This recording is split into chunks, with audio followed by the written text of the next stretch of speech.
Ang gawain ng taong marunong. 11 kabanata.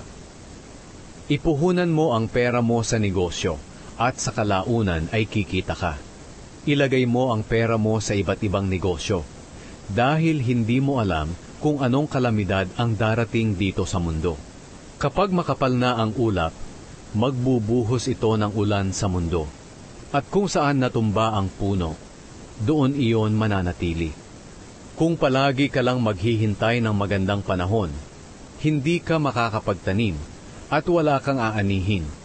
Kung paanong hindi mo nalalaman ang direksyon ng hangin o kung paano lumalaki ang sanggol sa sinapupunan ng kanyang ina, ganoon din ang ginagawa ng Diyos na gumagawa ng lahat ng bagay. Hindi mo rin ito maiintindihan. Maghasik ka ng binhi sa umaga hanggang gabi, dahil hindi mo alam kung alin sa itinanim mo ang tutubo, o kung lahat ito ay tutubo. Masarap mabuhay, kaya mas mabuting mabuhay. Kaya sa buong buhay mo ay maging masaya ka. Gaano man ito kahaba, ngunit alalahanin mong darating ang kamatayan at magtatagal iyon. Lahat ng mangyayari ay walang kabuluhan. Kayong mga kabataan, magsaya kayo habang kayo'y bata pa. Gawin ninyo ang gusto ninyong gawin, pero alalahanin ninyong hahatulan kayo ng Diyos ayon sa inyong mga ginawa.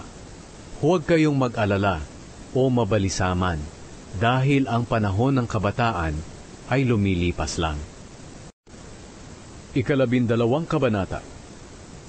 Alalahanin mo ang lumikha sa iyo habang bata ka pa, at bago dumating ang panahon ng kahirapan at masabi mong, hindi ako masaya sa buhay ko. Alalahanin mo siya bago dumilim ang araw, ang buwan, at ang mga bituin na parang natatakpan ng makakapal na ulap. Darating ang araw na manginginig ang iyong mga bisig, at manghihina ang iyong mga tuhod. Hindi ka na makakanguyang mabuti, dahil iilan na lang ang iyong ngipin, at lalabo na ang iyong paningin. Ang tainga mo'y hindi na halos makarinig, kahit ang ingay ng gilingan o huni ng mga ibon o mga awitin ay hindi na marinig. Matatakot ka nang umakyat sa matataas na lugar o lumakad sa lansangan ng nag-iisa. Puputi na ang iyong buhok, hindi ka na halos makakalakad, at mawawala na ang lahat ng iyong pagnanasa. Sa bandang huli, pupunta ka sa iyong tahanang walang hanggan, at marami ang magluluksa para sa iyo sa mga lansangan. Kaya alalahanin mo ang Diyos habang nabubuhay ka, habang hindi pa nalalagot ang kadenang pilak, at hindi pa nababasag ang gintong lalagyan, o hindi pa nalalagot ang tali ng timba sa balon, at nasisira ang kalo nito. Kung magkagayon, babalik ka sa lupa kung saan ka nagmula, at ang espiritu mo'y babalik sa Diyos na siyang nagbigay nito. Sabi ng mangangaral, walang kabuluhan, tunay na walang kabuluhan ang lahat. Paggalang at pagsunod sa Diyos. Bukod sa pagiging marunong nitong mangangaral, itinuturo din niya sa mga tao ang lahat ng kanyang nalalaman. Pinag-aralan niyang mabuti ang mga kasabihang binanggit niya rito. Pinagsikapan niyang gamitin ang mga nararapat na salita. At ang lahat ng isinulat niya rito ay tama at totoo.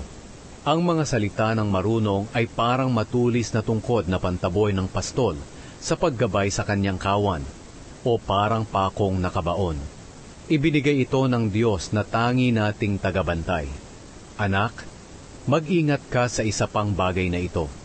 Ang pagsusulat ng aklat ay walang katapusan, at ang labis na pag-aaral ay nakakapagod. Ngayong nabasa mo na ang lahat ng ito, ito ang aking huling payo. Matakot ka sa Diyos, at sundin mo ang kanyang mga utos, dahil ito ang tungkulin ng bawat tao. Sapagkat hahatulan tayo ng Diyos, ayon sa lahat ng ating ginagawa, mabuti man o masama, hayag man o lihim.